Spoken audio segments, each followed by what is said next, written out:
today. We've got some Beaver Restoration rock stars, Brock Dolman and Kate Lundquist. Zach Weiss is coming in hot from Tamara. Just had an interview with Rajendra Singh. So a lot of exciting things happening at once. But today is about the amazing, incredible success story of beaver restoration in California. We're so excited to share this story. And just to inform you about the process, we're going to go in today for about an hour and 20 minutes. Brock and Kate are going to present, and then we're going to do a little Q&A afterwards. So welcome, everybody. Really excited to have this awesome talk today by two really fantastic speakers. Brock's like a poet, hip-hop artist with words. It's super impressive and inspiring. And they've been doing just such incredible work with beavers in California, in a state that has so much need for water retention. And we have these wonderful beings that are willing, able, and capable workers that would just love nothing more than to restore the local hydrologies on this landscape if we just learn to coexist with them, to work with them. And I think these two speakers today, Brock and Kate, have done a better job than anybody out there as far as being a really strong voice for the voiceless of the beavers, to bring the beavers into public spaces, to help people appreciate them, to understand where they've been and the types of impacts that they've had. And so they're such charismatic creatures. They're such brilliant ecosystem engineers, from fire mitigation to aquifer recharge to flood mitigation, drought prevention. Beavers can do so much if we just learn to work with them. And so I'm really excited to have them sharing their work here today. They're going to have various QR codes on their slides throughout the talk today, so have your cameras ready to grab those links. Will also be, Kate just shared the link to the Beaver Campaign, and this is something you guys want to be aware of, want to be supporting, and hopefully want to be creating some of in your own states or countries or wherever you're joining us from. So really inspired to have these two great leaders with us today. And with that, I'll let you guys take it away, sharing the story of the Beaver Campaign in the state of California. Great. Thanks, Zach. And hi, everybody out there in Zoomlandia from all over the world. Super excited to be here. So as Kate said, or as Zach said, Kate and I will both present. I'll start first, and then halfway through, Kate will pick it up. And so let me start by sharing my presentation to get us kicked off here. And how's that look? Looking good? Yeah, it looks great. All righty. Well, here we are. Thanks for being here, everybody. So my name is Brock Dolman, and I'm a co-founder of the Occidental Arts Ecology Center back in 1994. And with Kate Lundquist, we co-direct our Water Institute, and WATER is an acronym for Watershed Advocacy, Training, Education, and Research Institute.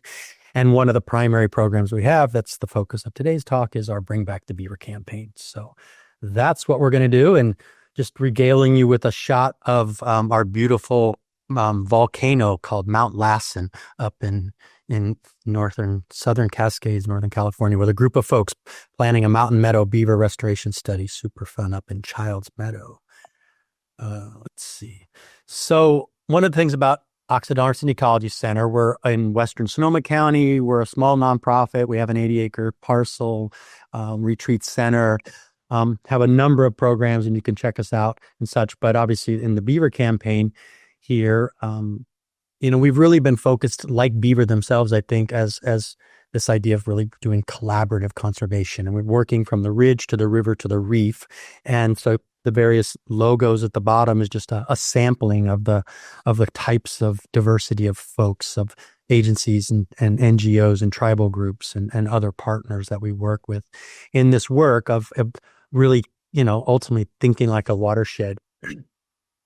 From to the degree that this show focuses a bit about the victory of our Bring Back the Beaver campaign in California, I wanted to start with the fact that the organization overall and the campaigns in specific really have our strategies for change here. And so that first strategy is modeling the resiliency. It's dirt under the nails. It's do it. It's the opportunity to say, in our experience, when we did kind of a thing. So not wanting to get on soapboxes and suggest people do anything unless we've done it ourselves and have experimented with it and learned from it and made mistakes and had successes. And then out of that, there's really the training part and training of the other change makers and such, like many of you all on this call, which often relates to then more community organizing around building community capacity, which is another piece of the work. And then when needed at whatever scale, city, county, state, federal, there may be policies and regulations and rules that need to be modified or changed. And so we're very active in that process as well as part of a campaign strategy. So, at the meta level, we really think that watersheds are basins of relations, and we're really interested in this sense of all our relations within our shared basins. And thus, how do we rethink for restoration from that ridge to river to reef for that reverential and resilient rehydration revolution retrofit, right? So thinking about the legacy, the history of settler colonialism, the impacts to our watersheds, the de-beavering, the mining, the genocide of peoples and other species, urban, suburban, rural, forestry, rangeland, ranching, what has been happening in your watershed, and how do we understand those impacts from the past, and how are they presently functioning or not, and what are the opportunities to strategically move forward. And so Beaver has been one answer with respect to some of the impacts to the hydrologic cycle, the water cycle in California as a result of significant effects in California, especially, and throughout the arid mountain west of the United States. So this is a pic of the landing page on our Bring Back the Beaver campaign. And we're going to kind of get into, in some ways, a bunch of the buttons that you could see that'll talk about the campaign and more about beaver restoration, a little bit about coexistence piece, if you got beaver problems, beaver facts, and things like that. Obviously, there's those QR codes that we mentioned will be popping up. So going to get into it. So one of the first things is that in California is that, interestingly, we'll get into some of the history, but for the most part, the state of California, for at least the last 70 plus years, basically didn't consider beaver to be native to much of the state, only in a few zones, Central Valley, part of the Colorado, the Klamath Basin, and in many cases actually had them designated as a detrimental species, as a nuisance species. And so depredation permits or lethal management, the killing of beavers if they were considered to be causing harm to landowners, was a very common occurrence. And not so many years ago, several thousand beaver a year were being killed in California. And so this was one area where part of the campaign is we really stepped up with a couple other collaborative organizations, the Environmental Protection Information Center and the Center for Biological Diversity, to basically engage the California Department of Fish and Wildlife around their depredation permit and their guidance and how they do that. And we ultimately had success with that, and the department has changed that guidance to start with a non-lethal coexistence framework before you move into lethal tactics. And so that was a really critical piece of just stop the killing and move into a non-lethal relationship of creating a culture of stewardship with beaver. And so out of that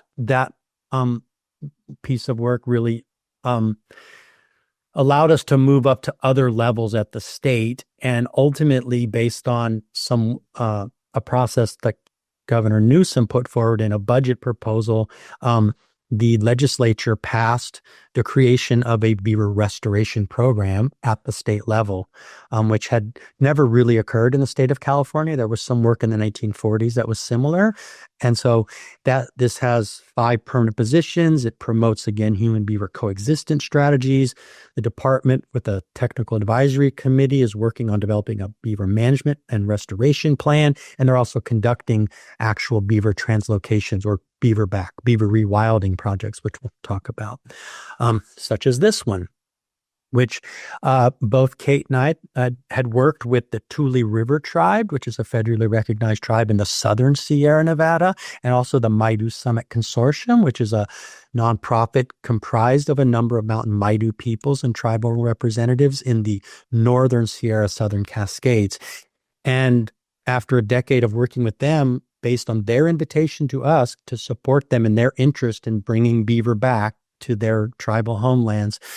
We worked with the department and the tribal folks, and the first translocations in nearly 75 years occurred actually back in the fall of 2023 in this valley with the Mighty Summit Consortium called Tasman Koyom, and then some months later with the Tule River Tribe. And so that's been super exciting. And in fact, the department continues to work with those tribal groups.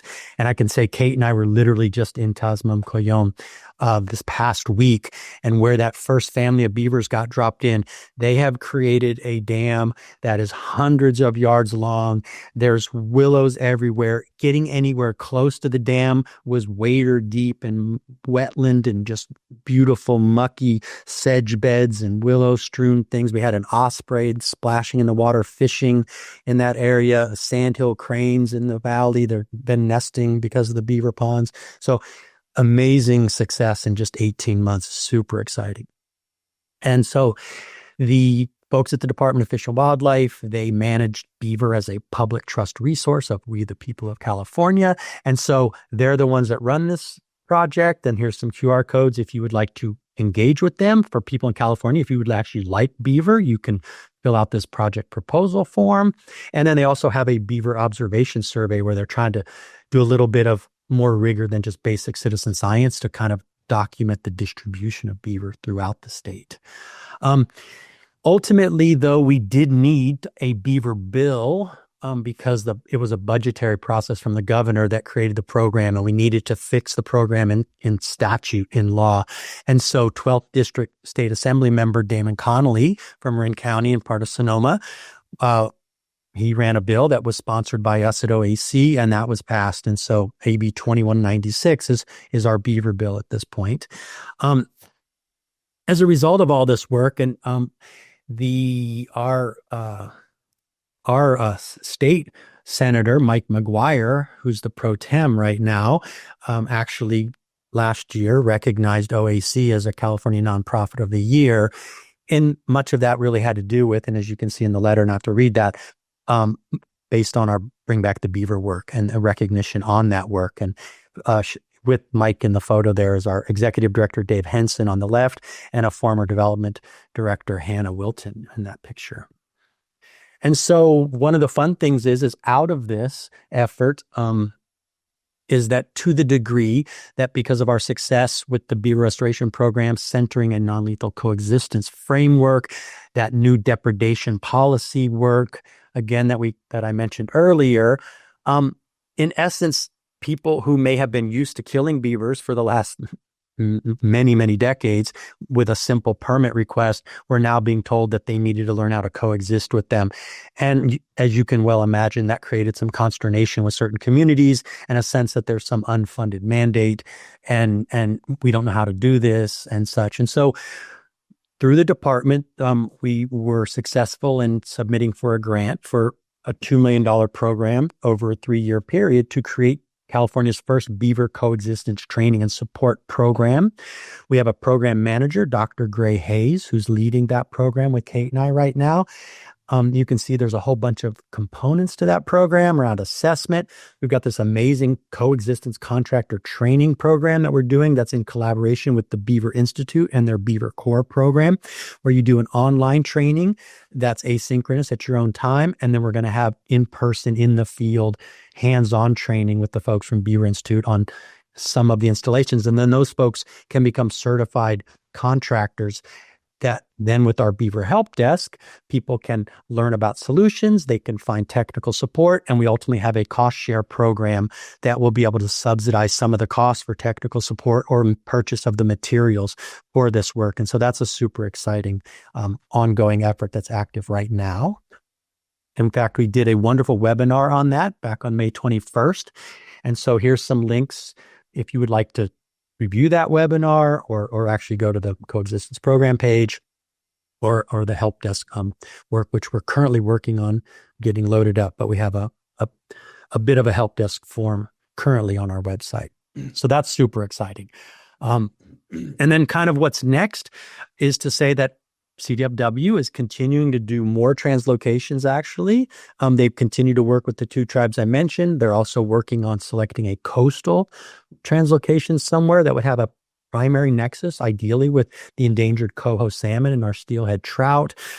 CDFW is developing a coexistence toolkit that is very much in collaboration with us, such that our coexistence help desk and the various toolkits of the types of tactics will have us let the best management practices, if you will be very,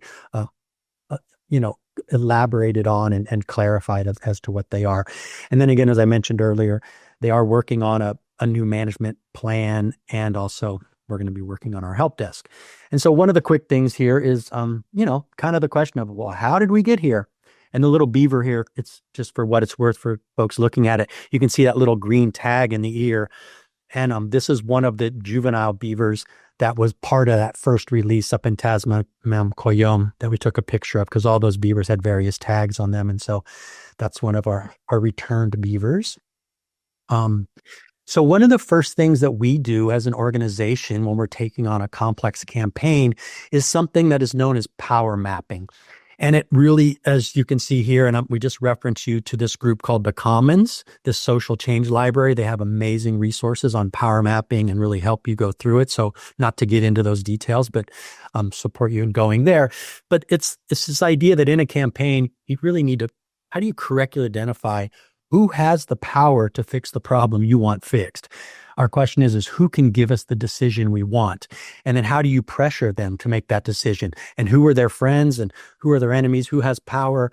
Who is already on your beaver lover team? Who's beaver agnostic, and who are the beaver haters? And how do you need to adjust that? And there's a methodology around that. So for instance, back in 2012, when we got really serious, after a decade plus of kind of pushing on the work, we really stepped it up and formalized the campaign. We did a power analysis back then. And you can kind of see how this matrix, where in the upper area, entities that have more power are there, less power is down below. To the right are people who agree with you, pro-beaver, if you will. To the left would be people who, quote, strongly disagree with you. And you can kind of see different names of folks, agencies, organizations, NGOs, business entities, and where we thought they were at that time. And you can see California Department of Fish and Wildlife is they're powerful, but they're way over on the strongly disagree side back in 2012, for instance. And yet here's our 10 years later, a look at the power map. And obviously we probably shifted some of these things even a little further right in the last couple of years since then. But we really pushed CDFW further to the right. The governor's still up there. Natural resources folks are there. Tribal groups who really worked on a bunch of the federal agencies, NGOs. Frustrated landowners are always frustrated, and that's where the coexistence program is there to hopefully help move them to the right. And then some of the other resource agencies and groups where there's a lot of flux here. And so this is a static cartoon, if you will. It's not a explicit, detail of organization by organization, but hopefully you get a sense that there is a method to the madness about who we're doing in this work of ecosystem restoration towards ecosystem restoration. One of the key things we found that we confronted very early on, I personally started bringing up the beaver question with coho in the late 1990s, early 2000s, and immediately were hit with beaver are not native to California. They're a nuisance and they block fish passage. And it was end of sentence. It was a non-starter. And so when you get that kind of pushback, that's really critical information. And you're like, okay, actually, I don't know to what degree beaver are native in the state. So a number of us got together, and there's these 3 articles that we eventually published back in 2012 and 2013. They're actually published in the California Department of Fish and Game's Journal, which was a strategic decision. And we really said, okay, let's do some historic ecology. Let's understand, try to bring some science to this, some rigor to this. Where were beavers? What do we know about beavers historically and such? And so there's these papers here. First, we started with the Sierra Nevada because it was asserted back in the 1930s and 40s that beaver were not native to the Sierra Nevada on either side. above 1,000 feet, and they weren't native on the coast. So we did 2 papers, a Sierra Nevada paper and a coastal paper, looking at the historic range of beaver in those areas. And that was really important. And I think we broke a lot of boundaries. And so the map on the right there, the hatched areas was the assertion of where pre-contact range of beaver was in California, just down there in the Colorado, the Central Valley, Sacramento, San Joaquin Delta, and kind of up in the Shasta, Klamath area. And the area within red in the green zone, kind of minus the deep Mojave Desert areas, is where our science and what we as a collective group of people assert we think beaver were native to at time of contact. And so that's really important. The other piece around this is that question about, beaver are bad for fish. They block fish passage, blah, blah, blah. Folks in the mountain meadows weren't dealing with beaver and acknowledging them when they found the meadows because they were considered to be not native. And so we had really collaborated with institutions and organizations, federations, associations that we had a long history with already, such as the Salmonid Restoration Federation or the Sierra Meadows Partnership, other organizations. And we joined with them. We attended their meetings. We presented their meetings and brought forward the beaver story. And at this point, those organizations, for the most part, across the board, have their own beaver fever. They're become beaver believers and such. And even to say that as of 2012, the Salmonid Restoration Federation gave myself and our campaign the Golden Pipe Award for innovation salmon restoration by introducing beaver as part of the equation. So that was really important. So going to those critical entities. A lot of it is finding, in the case of a beaver, who is a keystone species, where what they do on the landscape, where what the beaver works impact and affect is known as a keystone species because it so disproportionately increases the fecundity and resiliency and thus carrying capacity for ecosystems, is that in a state such as California, where we have a lot of endangered species and listed species, there's a lot of money and support and need for that.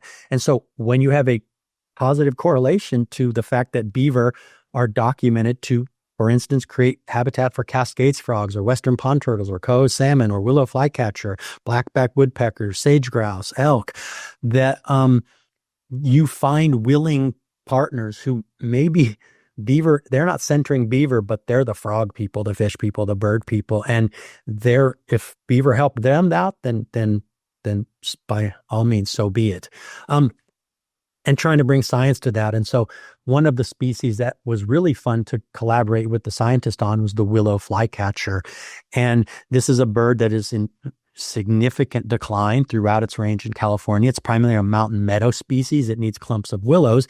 And our mountain meadows, because of the de-beavering of them in the 1830s and 40s, the subsequent loss of the dams, the dehydration, the overgrazing, dewatering of those systems where they've gone dry, lost their carbon storage, and in many cases have been encroached upon by conifers. These mountain meadows are critical and such. And so working with these folks at through Point Blue and the Institute for Bird Populations, who were doing various studies, Center for Watershed Sciences at UC Davis, they did a number of studies. And that graph in the middle is a great summary where you can just basically look that on the x-axis is beaver dams per hectare, on the y is the number of willow flycatcher, and you can just see that beautiful nearly 45-degree line or little curve that the more beaver dams per hectare you got, the greater the increase in willow flycatcher. It's a beautiful correlation, and those studies are available to you. Another study is that we all love our beaver dams, and when beavers dam up the river to hold back the water to create that escape cover to submerge the entrances to their bank burrows and their lodges and all that kind of stuff.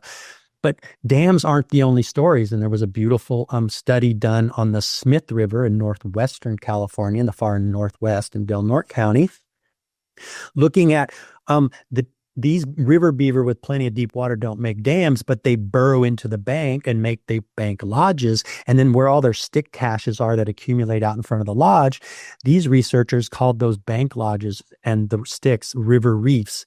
And they documented incredible usages of these species in that system.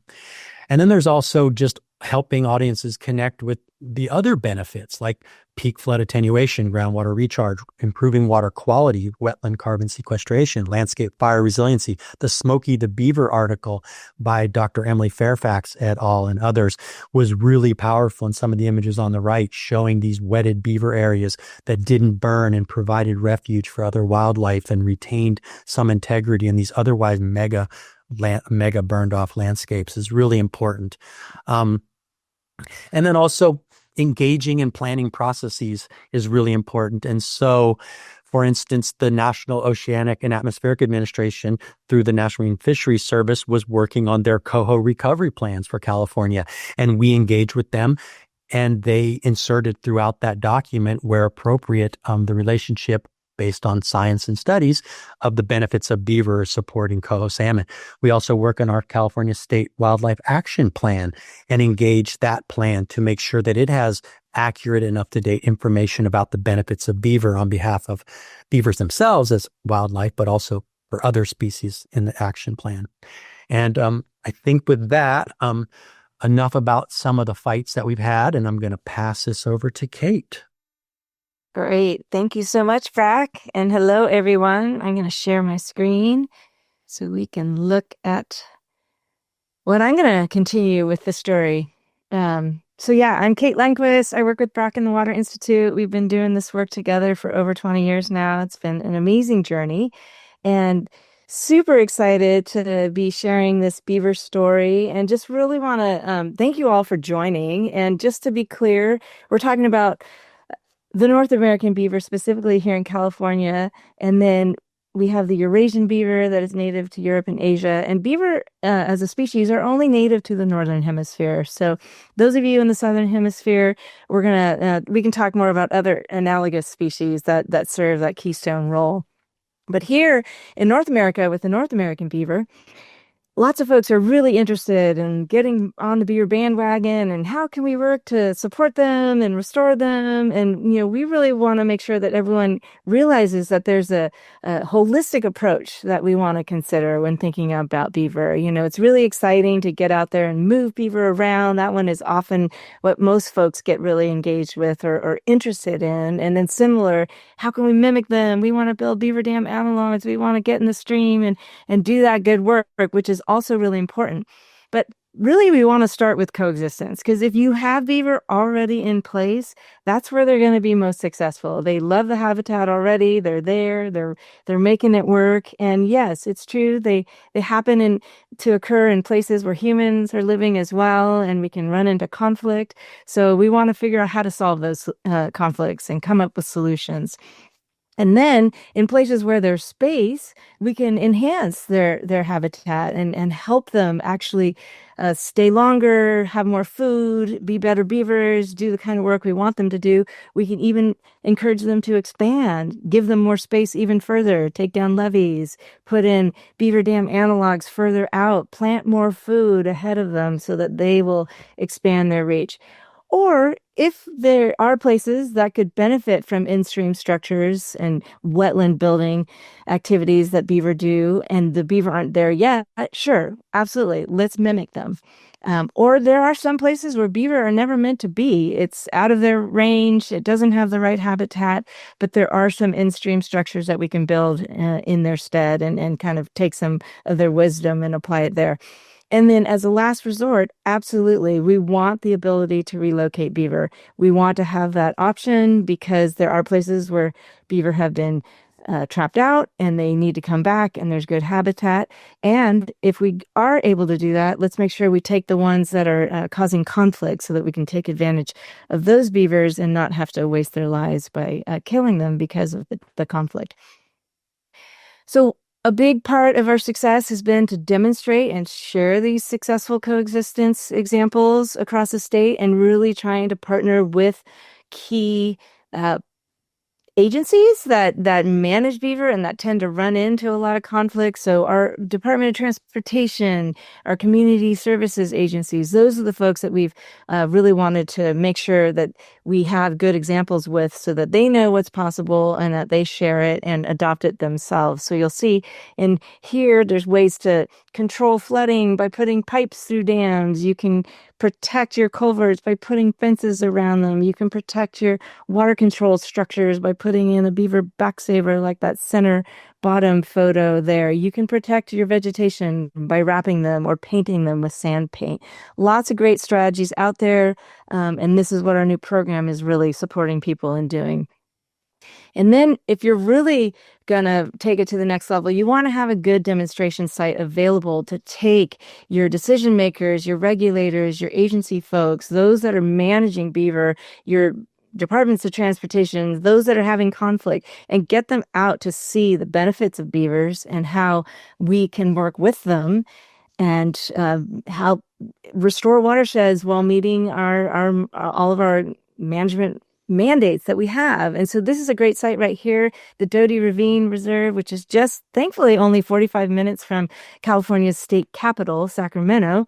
And it was a site where they were trying to restore the placer land trust, and the beavers were eating all of their plantings, so they were killing the beaver, and they were scratching their heads at how to do this. And so what ended up being really helpful is that they got the U.S. Fish and Wildlife Service involved, and they said, sure, we'll fund your restoration, but how about we start by stopping killing your best beaver restoration partner? So stop killing the beaver, and then let's enhance and expand, took down the levees, started putting in some beaver dam analogs to make sure the beaver had stronger complexes, actually put posts into their dams to reinforce them.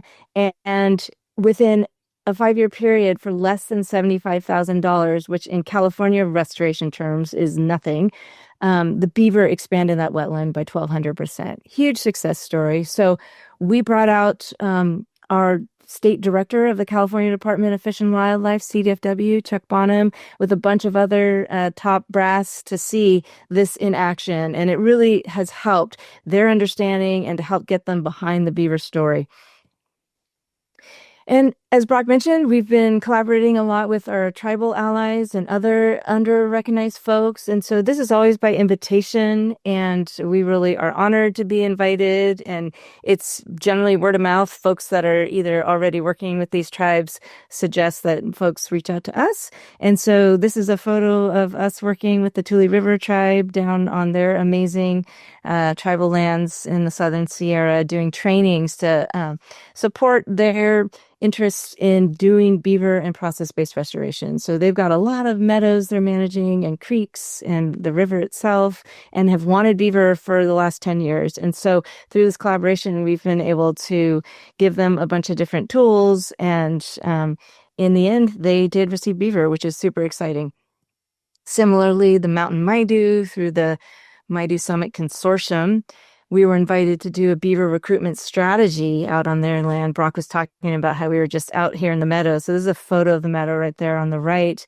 And amazing 2,300 acre property that they were returned in 2019 through the land back process, lawsuit with PG&E. And it's been a huge, exciting project to get to work with them and see the benefits and the transformation there. And also reaching out and really trying to center stories of those that aren't typically in favor or have traditionally run into conflict with wildlife. Our ranching community, for example, has not always been a friend of beaver and has had challenges because beavers like to get into waterways and ditches and whatnot. But we have a lot of great success stories out there where ranchers have, in fact, successfully coexisted with beaver and are willing to go on camera saying that they wouldn't have a ranching operation without the beaver. And so this is a photo of a system in Nevada, and there are several examples in Nevada in the Elko area where they have been able to figure out how to keep the beaver in the landscape by just taking the cattle off during the hot season and then letting them back on all the other times of the year. And that was enough to allow the vegetation to return, and the beaver then could return because they had food. And so super important strategy, and really important to get these stories out so that people know. And there's a great documentary about it, lots of great articles. Definitely check this out if you're in a dryland area of North America or even Europe and Asia, and you want to get some ideas for how to bring beaver back. it's really important for us to collaborate with one another across North America, but also across the world. There are a lot of folks doing beaver restoration, and so we're really grateful for those who do these big convenings. Whether, in North America, we have the State of the Beaver Conference coming up. That happens every 2 years. And then we have the opposite year, BeaverCon, which moves cities every year. And this one coming up will be in Minneapolis, actually, in 2026. And then there is a International Beaver Symposium happening in Scotland, which I think is almost sold out now. Huge interest, but great community of folks doing this work internationally. And then a lot of folks have started doing these beaver summits, and a lot of them are online. And so we just had the one for the Midwest that Brock and I contributed to. But it's a really great way to get more people engaged regionally and just go in deep on beaver issues. And there's so much happening, and there's so much that we can learn from one another. And we've actually been really grateful to be invited to Europe to actually start sharing our success stories and supporting those efforts there. In particular, France. Our partner is Suzanne Husky, featured there in the top right, or top left. She's on the right side. And her co-author, Baptiste Morisseau, they just recently came out with this book that is in French. They're working on getting an English translation, but it's all about the history of humans working with water, rivers, and beaver, and really stems from this whole effort that they've been doing in France to really build momentum and interest in how we can work with beaver and do beaver mimicry. And so my partner, Kevin Swift of Swiftwater Design, and I have been going over the last 2 years and doing a bunch of different trainings in different areas. So this was a training we did towards the coast, in a really small system, agricultural system that was really successful with a lot of different amazing partners. And then we moved into the foothills of the Alps, where we've been doing a bunch with folks in the Drôme department, working with the Ara folks, who are a whole association that put on workshops and trainings. And again, our folks from MAPCA, who are our primary hosts, are helping coordinate all of this and really being smart and strategic about bringing the partners together. Who are the different players that need to show up? Who are the regulators? Who are the folks already doing restoration? Who are like beaver curious, that we could just give them a little bit more information that it would help build their knowledge base and their experience. And so lots of amazing work that we've been doing over there as well. And then this year we got to actually move down into the southern France, into the Aude watershed, which drains into the Mediterranean, and with the SMAR folks. And they are also being super smart and strategic about bringing out regulators. And this training that we ended up doing brought together some really high-level decision makers. And, in places like France, where they have a history of not being able to contribute wood to the watersheds because of old mill laws from the Middle Ages, actually. We're working with different regulatory environments, but there's so much that we can learn from one another and share strategies and really potentiate one another's work. And so it's really been a huge privilege to get to take our lessons that we've been learning in California in a climate that's very similar to France, and a political structure that has enough similarities that we can successfully cross-pollinate to just come over and help give some nudges and give the technical skills and strategies. And they're just running with it and making huge leaps and bounds and progress. And so if you are in Europe, you should definitely connect with these folks. And there's a lot of other activity happening all around Europe.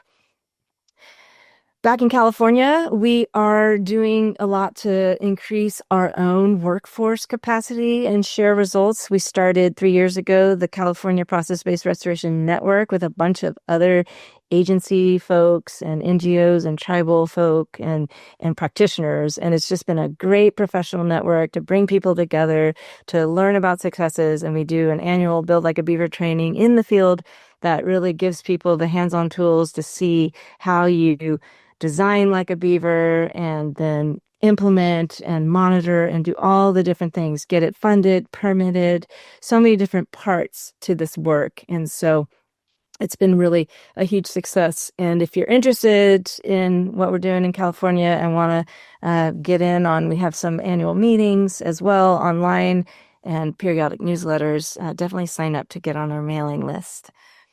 And we do have a lot of amazing grassroots organizations in California and across North America and the Northern Hemisphere in general that are really working to steward local beaver populations. And so Worth a Dam is one of our earliest here in California, founded in 2007. And then more recently, the San Luis Obispo Beaver Brigade and the Laurel Creek Beavers has a beaver walk. And then we even have a Santa Barbara Beaver Brigade as well. Great to really empower our communities with the tools that they need to become beaver keepers themselves and make sure that they're being uplifted and stewarded, and that we're heading off conflict as soon as it arises as much as possible. We also, as part of our outreach strategy, created a stewardship guide specific to our state that really speaks to the issues here in California. A lot of it is transferable to other states, but there are unique regulations and attitudes and different groups that have more or less of a challenge with beaver. And so this has been a really helpful tool to have. And we're in the process of updating it right now. Since we've had all these amazing successes, it's keeping us busy of like, all right, we got to update the book. Oh, wait, there's another change. We got to update it again. Okay. What an incredible problem to have. We're so grateful. So stay tuned, and we'll get the next version out in this coming year. Hopefully we will have a beaver management plan and all of our coexistence stuff settled. So in the meantime, there's still a ton of really important, relevant information in there. So definitely consider this a resource, and consider doing it for your own state if your state doesn't have its own stewardship guidebook yet. And then we really rely on citizens to contribute observation data for beaver. Our new Beaver Restoration Program, run by California Department of Fish and Wildlife, is also taking this data. There's a little QR code right there that you can report observations. And they started by taking all the data that's off of iNaturalist, which we're all still using. It's really convenient if you have a smartphone and you're willing to take photos and upload observations. You can blur those observations, so it's not an exact point necessarily to protect the beaver population, but it's a great way to help us know where are the beaver, what are they doing, are they building dams, are they building bank burrows, what kind of tree species are they chewing on, all those things. Like taking photographs of all of that and uploading them is really helpful for us to better understand the population dynamics of the beaver in California and across the world. So if you go onto iNaturalist, you'll see all the observation data for North American beaver and Eurasian beaver across the globe, and it's pretty cool. And if you don't know what beaver sign looks like, we have a bunch here in our booklet, and then there's tons online as well. We've also been doing our best to leverage the media and have them really get the word out about what's happening with beaver and the importance of conserving them and the role that they can play in building climate resilience for all of us in places where beaver occur. And this book that Ben Goldfarb put out in 2018 really couldn't have been more perfectly timed. It really just came when we've been really at it for 10 years and the wave was cresting, and Ben came in and just really spelled it out in a beautiful and really entertaining way and talked about the global beaver story. But there is a California chapter which really helped highlight the issues that we were having at that point with no beaver management plan, no protection for beaver, et cetera. So being able to have a really compelling author write your story about your species is amazing, and we were really grateful for that opportunity. And also developing relationships just with the press in general, so that when there are really key moments that happen, that story gets out. And we've been really grateful for being able to do that. And then the big exposure that comes when you get New York Times and BBC and all the different bigger outlets carrying your story as well. And then we finally got. We realized that we needed a beaver lobbyist. actually.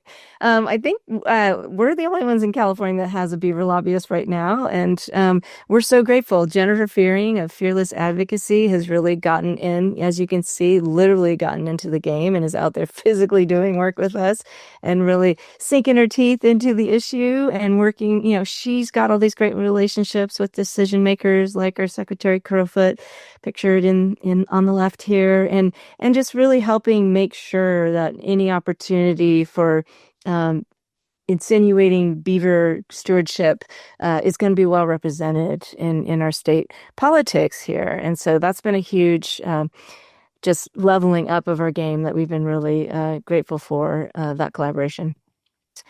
And really just continuing the relationships with all of the different partners out there to really continue building that coalition so that that momentum can carry us through, especially when, certain proposals get brought up or there's an opportunity to weigh in of like, hey, we want beaver to be included in the climate smart strategy, which is what this letter on the right here is about. And just showing up as a unified voice. And it's amazing, when it comes to an organism like beaver that can really help retain water, keep it on the landscape longer, recharge our aquifers, and recover a lot of species that different folks are interested in, whether they're wanting to protect them or hunt them or whatnot, that we can all come around the table together and show up as a unified force and affect some really positive change. So ultimately, what we've learned is that persistence really pays off. We've been in this for the long game, as Brock said. It's like 20 years plus really kind of pushing at the beaver thing and more focused in the last 10 years. Change is possible, which is really encouraging. And so for us, it really boils down to relationships, maintaining, cultivating those relationships, building trust with partners and the broader community, cultivating ripeness. And so really like providing all of that information that folks need. If there's questions that need answered, work on answering them. And providing financial resources as well. It's like a lot of times, our department doesn't have the funding to do what we want them to do, or, those in charge are just like, they don't have what they need. They don't have the science they need. And so really shoring up all of those gaps and making sure that they're fulfilling them. And I must say, we do laugh about this, but it's true that it does ultimately also sometimes rely on retirements. And so in the case of California Department of Fish and Wildlife, there were a couple people in high levels of power who were kind of anti-beaver. And so they finally retired. And that was really helpful. And so we got to outwork those folks and stick around and make sure that our younger generations are carrying the torch after us. And because really, ultimately, our work has just begun. We've had all these amazing successes, and now it's like, okay, now it's next level. Now we've got to make sure that the beaver management plan is a good plan, and that the systems that are being set up to steward beaver are done well and holistically, and take all the partners into account, and that they stick around. They don't get gutted. They don't get defunded. They don't get cut. So no shortage of work to do there. But we're really grateful. It's, working with a species like beaver allows us to focus on a bunch of different things, from water to other species to really interesting different communities of folks. Beaver kind of gets into a lot of different folks' business. And so it keeps us on our toes and keeps the beavers on their paws. And it's a good collaboration. So we're really grateful. And with that, we can stop. We say thank you so much. And I think I'll stop sharing and we can take it to the next phase of the webinar. Wow. Amazing presentation, guys. That was so awesome. Such a great, concise, and super detailed illustration of everything. So we've got time for a few questions, folks. So please feel free to enter those into the Q&A, and we'll also try and go through the chat. I just wanted to ask you guys real briefly to speak a little bit to, one, how people can help support your efforts directly, And two, what do you see for the future? If you're dreaming about what you might accomplish over the next 5 or 10 years, what would you like to see happen in the years ahead? I can start.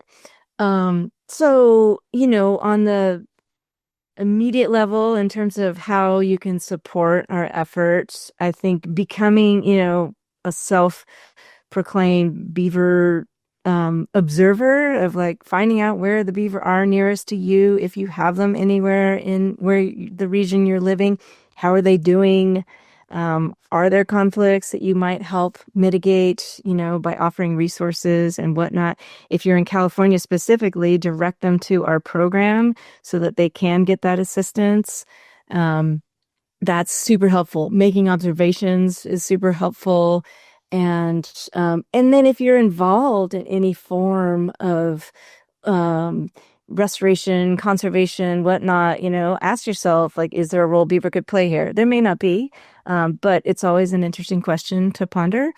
And then, figure out what that might be, would be where I would start. And obviously, we're a nonprofit. We always appreciate donations and just, financial support. We have beaver hats you can buy, but really for us, what's most important is just that beaver, like any keystone species, like any species on Earth, is recognized for its value. And so in the case of beaver, there's Brock putting his hat on. We really, encourage you to just get more in touch with what they're doing and how they're doing. And if there are already local efforts to support them. And if there aren't, consider creating a local effort or group that is going to support them, and stay in touch with us about that.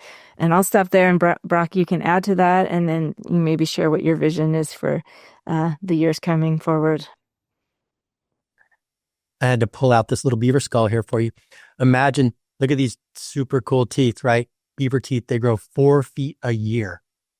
So they got to be chowing all the time. And they're self-sharpening, and they have iron on the forefront, but not on the back. So the iron enameled fronts, but softer back. So they asymmetrically wear and sharpen like a single face chisel as they chow wood and eat the bark as vegetarians and build their dams and do all that cool work. So I just had to share that beautiful beaver skull with y'all. I think as far as, going forward right now, in many ways, like Kate said, we're just supporting the department, getting that management plan together. We're really getting all these folks trained up and the beaver coexistence thing up and running with all the trained folks and the help desk, and just kind of operationalizing so much of the work that's happened, the translocation work. They've done a couple of their pilots. So moving out of the pilot phase and just kind of normalizing it, just as the title of our beaver booklet is creating a culture of stewardship. And so the heavy lift was, yeah, beaver are native. Yeah, they do good things. Yeah, they're widely distributed. Yes, we can coexist with them. Yeah, blah, blah, blah, blah, blah. So that's all the kind of the preliminary work, the campaign stuff. And the next phase in California is acceptance, normalization, integration, collaboration. And I think we're well on our way, and just kind of looking forward to that piece of the work at this point in the years to come. Nationally, I know there's some folks who are asking about national work. Again, the Beaver Institute is really great. And in fact, they are launching a new kind of national beaver network for other practitioners nationally. It hasn't had its first meeting yet, so that's kind of hot off the presses. There's also this national intertribal beaver work group. So tribal groups throughout North America are also meeting themselves as an intertribal beaver working group and having that whole piece of the work. And, a lot of those, all of us come together in these big conferences like State of the Beaver and BeaverCon that Kate talked about as well. And then there's the international work. So I think that organizing is ongoing. I know nationally through Beaver Institute, they're trying to, there's a couple other states that have beaver help desks back east, but increasingly wanting to populate other states with their own appropriate beaver coexistence programs and as desired by the community of folks. So yeah, lots of exciting opportunity. Awesome. Somebody had a question about how many beavers on the relocation thing, and for what it's worth. So beavers are interesting as rodents. I think when sometimes people think of rodents, they're like rats or mice that can just breed, and then the young ones can make babies really quickly. But beavers are They have babies once a year, these little kits. And so beavers, you've got mom and dad in their colony. And then oftentimes you may have the kits from that year, like now or last month or two, depending on where you live and how cold it is. You could get 1 to 3 little kits. But the kits or the juveniles from last year, the 1-year-olds, are still hanging out in the family. And in fact, typically you have what would then be the 3-year-olds also hanging out. So you kind of got like the high schoolers taking a little gap year, and then you've got the ones who are skipping college and hanging out.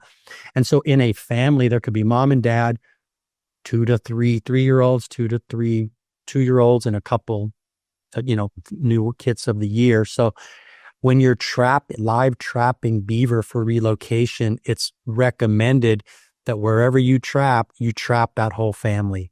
You got to get mom and dad and all of the generations and move them together, because they travel as a unit. They're teaching each other.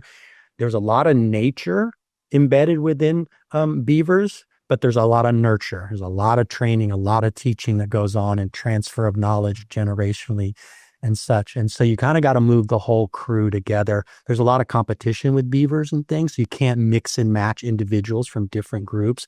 They may not be copacetic. So there's a bunch of details. Thankfully, there are folks at Utah State University, the Tulalip tribe, the Methow Beaver Project. There's a number of people who've been translocating and live trapping beavers for a long time that really understand the science and the biology and the behavior and really have it figured out. And California's been consulting with all those people for their program.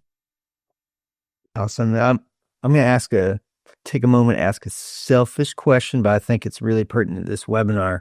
I thought it was really interesting, the push for coalition building versus just fighting aggressive, antagonistic agencies. At what moment did you feel like you had critical support to actually push to pass a law? Like, what was the moment you feel like you had that critical moment of support that allowed you to have the opportunity to push for this law?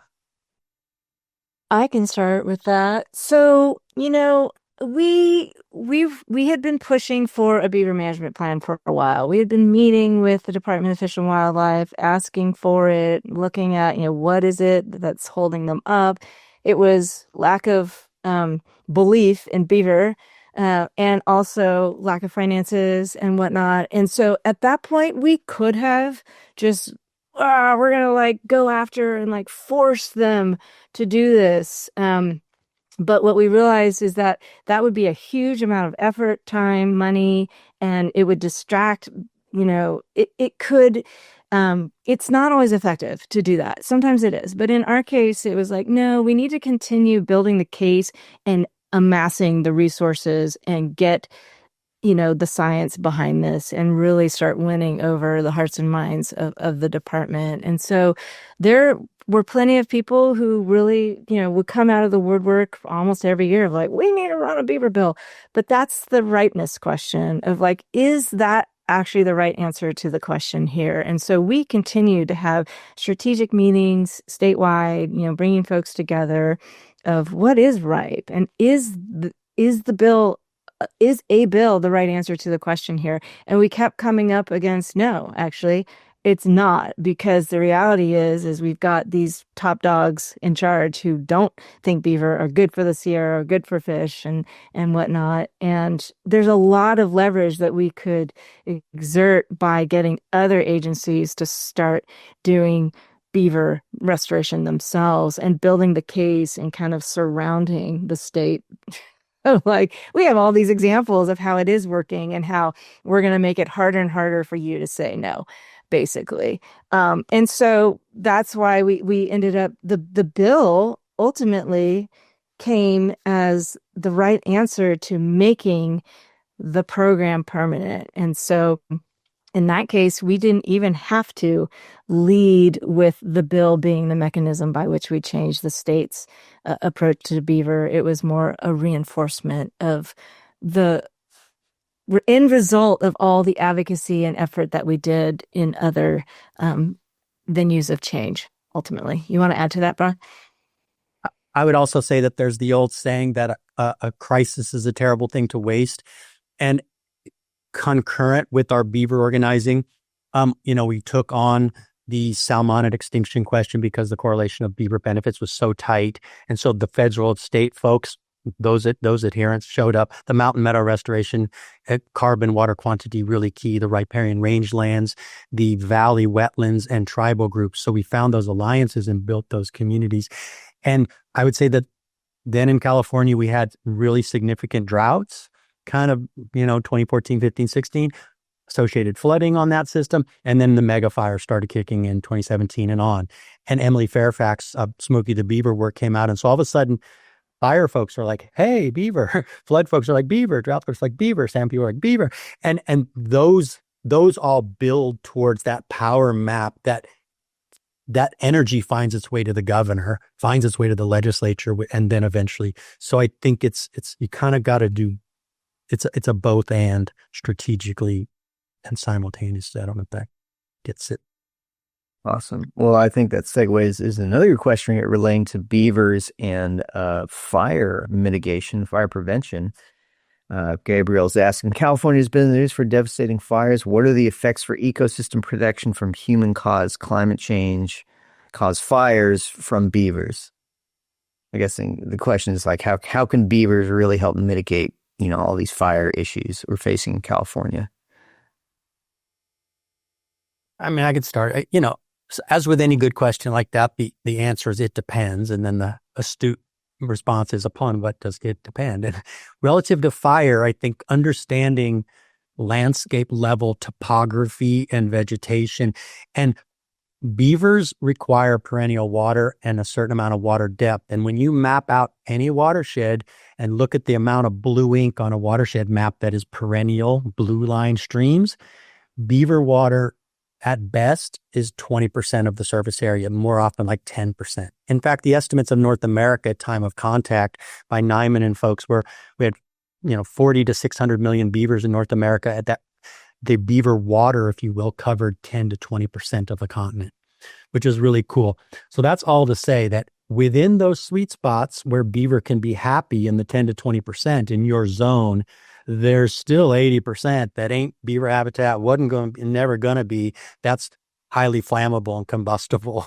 So beavers can help us in really strategic special places, which is what riparian corridors and wetlands are, unique special places anyway.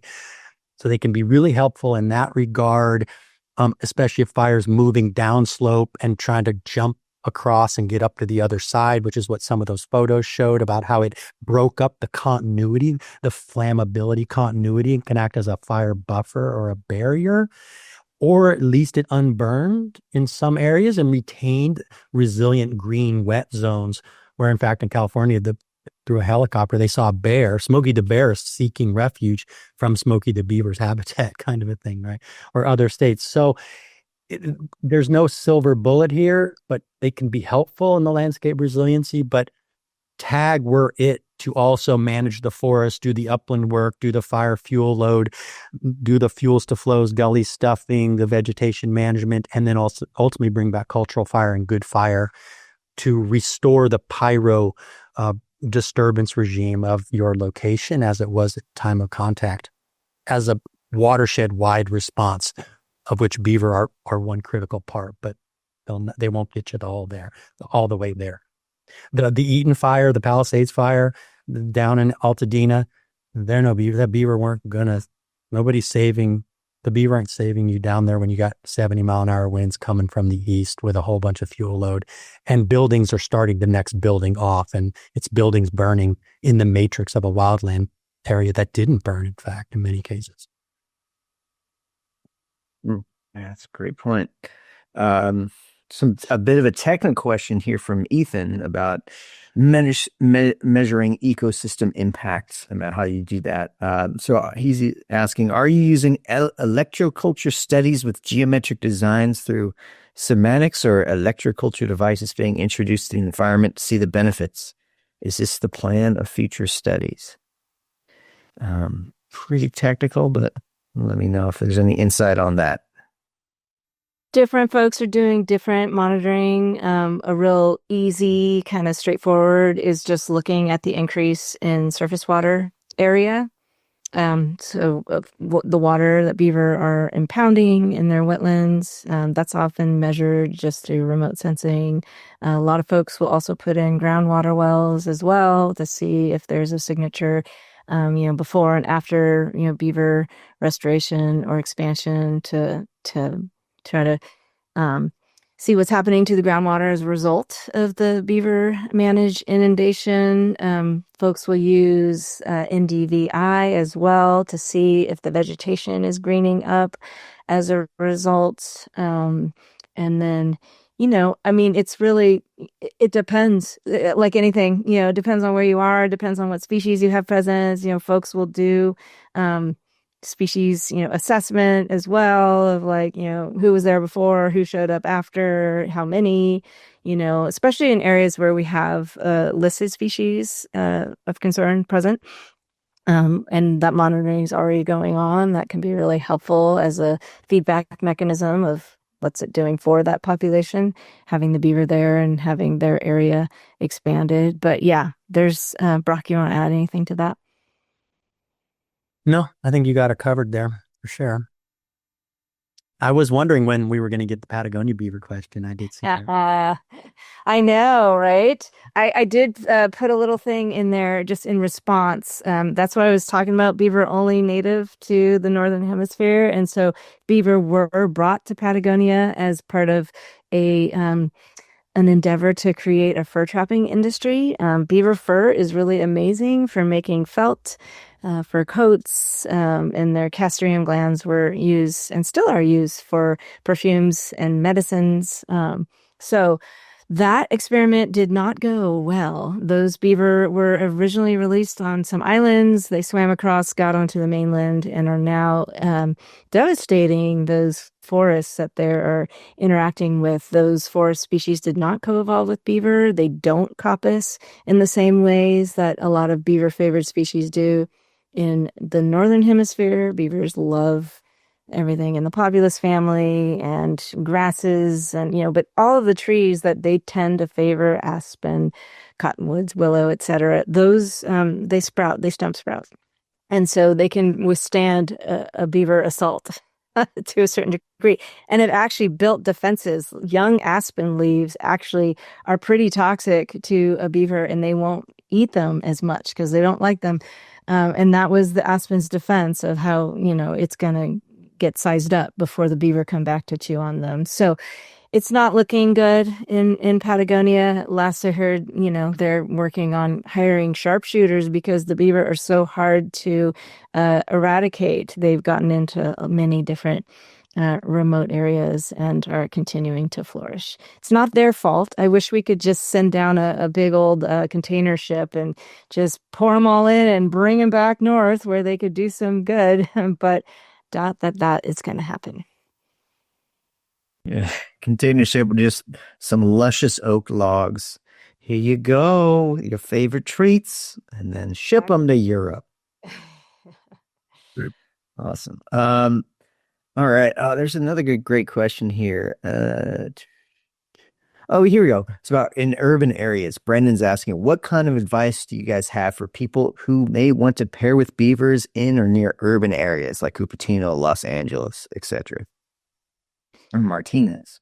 Yeah. Well, like I said, we have a bunch of beavers across California. A lot of them aren't in urban areas, which is exciting. And they're doing fine in a lot of cases, not always. So, what I would do is just find out, is there a local beaver group that is connected with your urban beavers? And if not, create one. Start talking about them. I mean, the Slow Beaver Brigade, right? They just, were like, hey, I think we've got them in the Salinas River. Let's start talking about them. We have Margie online. I don't know if we have Wes as well, but Santa Barbara, same thing. It's like, let's talk about our beaver and get people aware of them. So that's just part of it. Just, start holding events, show some beaver movies. There's a lot of great ones out there. and start a book club, reading beaver books. I saw someone asking, what books would we recommend? I would definitely recommend Eager. And then there are a bunch of others as well out there that are talking about stuff over in the UK, Bringing Back Beaver by Derek Gow. And then, there's just tons of information out there about beaver. And if you go onto our website, we have a whole resource list with the links and whatnot that you're welcome to peruse. But that's where I would start. And, looking at iNaturalist to see where observations have already been made can help you start honing in like, oh, interesting. Is that on public property? Can I go and look? Can I see? When do beaver come out? They usually only come out at sunrise, sunset, or overnight. So you got to time it to see if you can actually observe them. And then, start your own beaver club and start figuring out how well they're doing and who might be having issues. A lot of times it's going to be your Department of Transportation or your city government. Start talking to them. Do you have a beaver policy? You might find out that some cities in California, they have a zero tolerance policy of we will not withstand any beaver showing up in our city because they're going to automatically cause challenges. So that could be a way for you to start having a conversation with your city of hey, how about we do something that maybe encourages coexistence, So Brock, what else would you add to that? Yeah, I just saw Brendan's question there, and I'm not sure. And you say who may want to pair, so that sounds to me like you're actually interested in bringing beavers in a place where they aren't, for instance. And so all the good things Kate said, where you've already got the beavers and coexisting. But if you were interested in I want to bring back beaver to Cupertino or Los Angeles, for instance, your two case studies. Cupertino, they're actually pretty nearby. You've got them in Guadalupe Creek and Coyote Creek and Matador Creek and up in Lexington Reservoir and such. And so that one would be an interesting piece. The department probably isn't going to want to relocate beavers to a new creek if they're adjacent to that area. Within the LA Basin, as far as I understand, I don't believe there's any beavers within the LA Basin. That might be a fascinating question. In some of those sections of the soft bottom part of the LA River, with a lot of that river, and especially where they're pulling out some of the trapezoidal channel and such, in Compton area's got some beautiful work down in that area. That would be fascinating. You do have some beavers in SoCal. The Santa Margarita River in San Diego County's got some good beaver action. Might be worth looking at. So, but as Kate said, actually the best beaver viewing in California right now is actually downtown Napa. In the middle of the city, adjacent to the Napa River, is Napa Creek. And there's a bridge with a park called Heritage Park with signage about beavers. And you can walk up there after sunrise, kind of in that twilighty crepuscular moment. And every evening right now, people go out and watch beavers, just do their thing. You can literally just watch them. It's super cool. There's some other urban beaver projects as well.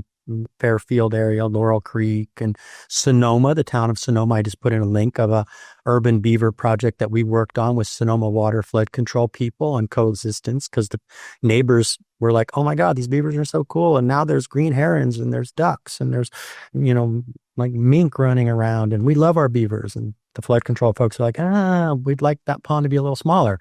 So we came up with Kevin Swift, a flow control device, a pond leveler, and installed those to keep as much water in as the flood control people could withstand, but retain the pond for all the benefits that the watchable wildlife community wanted. So it's case by case, but there's super fun stuff. Okay. There have in the past been beaver in Riverside. I don't know if they're still persisting. So that's something that I don't see any observations on INAT currently. But there were in maybe 10 years ago, we got someone reaching out about a golf course having beaver issues in the Riverside area, I guess. So it's a fun sleuthing project of trying to figure out where they are and who's doing what. But like Brock says, if you have beaver nearby, the department is not interested in bringing beaver to areas that already have a good thriving beaver population. Cool. So quick time check here. It's 11:15. I know you both had a hard out at 11:20. Or if you need to go now, let me know. But so many questions. I know everybody here would just stay on for another hour and just geek out totally. This is such a good talk. Can I grab up Shannon's there real quick? Yeah, please. Oh, cool. On your that you live by a soft bottom section of the LA River. So, the fun part is thank you all in the LA River and the LA Basin for doing so much amazing water conservation and reuse. And Andy Lipkiss is a really good friend there. But there's an assessment of that whole LA River and the conditions and where it is. And so if your soft bottom section is too shallow, maybe there's tolerance within the flood control capacity to do some beaver dam analogs, some leaky weirs, some other structures. Can you figure out how to engage with that channel to create depth, some scour? Are the flood control people willing to allow that with respect to their conveyance concerns? Or are there other sections of the river? So this is where doing an assessment of the existing conditions of the river. Is there enough water depth that the beavers can use, that they can avoid predation? Bears, coyotes, mountain lions, you've got them all down there in LA. Food resources, again, they're vegetarian, the trees, the willows, the cattails, the sedges, the grasses, that kind of stuff. The ability to burrow in that system so that they could make a bank burrow. So what are the associated soils adjacent to that would allow them, if you could dam it up and get enough depth, to submerge the entrance to the bank burrow to, again, avoid predation. So there's a whole methodology about assessing the viability of a location for beaver reintroduction, or what would you need to do to modify it? We call it pre-beavering it before you re-beaver it. Nice. Awesome. I think this is a good chance to give you guys just an opportunity to give some final thoughts. It's been such an amazing webinar. Thank you both so much for the incredible work that you're doing. Thanks to everyone who joined. Just want to give you guys the last 2 minutes here to share some final thoughts and any dreams or hopes for the future of beavers in California and beavers at large.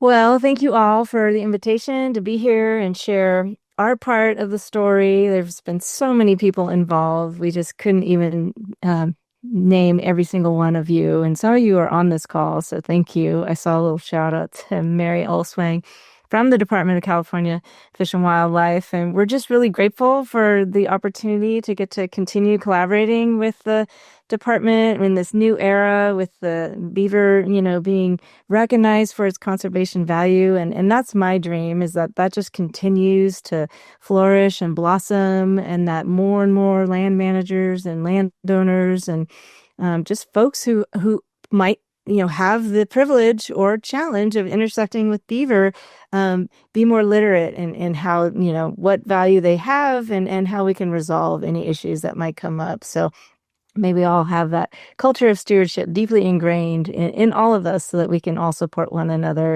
and living alongside and mutually benefiting from one another's presence.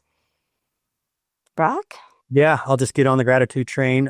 Super fun to been, with both you, Raleigh, and Zach over the years, and all the great work and vision you're putting out to the world there. And, to all of you bipedal saxosaline solution that are joining us out there in your beaver feverish moment of, boosting on these guys.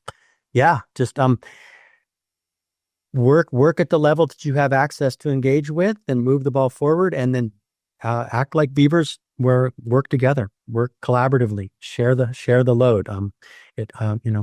Many beaver teeth make light work and big dams. So, stick with it, chew on this matter, and let's get her done. All right. Epic. Well, thank you so much, Kate and Brock, for joining us. And thanks again, Zach. Everybody pay attention to your inbox, the replay. And in case people want to join the gully stuffing webinar, how do they find out about that? Oh, there's a talk tomorrow with the Bio for Climate. Okay, Bio for Climate. That I'm doing, that's going to kind of focus on sort of water and climate with an emphasis on this Fuels to Flows campaign we have at OAEC. That's tomorrow, I believe, at 9:00. And if you're really gluttonous, we're going to give a talk just after this to the beaver community online as well. Go a little bit more into beaver ecology, but some similar stuff. So sweet. Is that the OSA? If they went in the link to that, would that be on OAEC?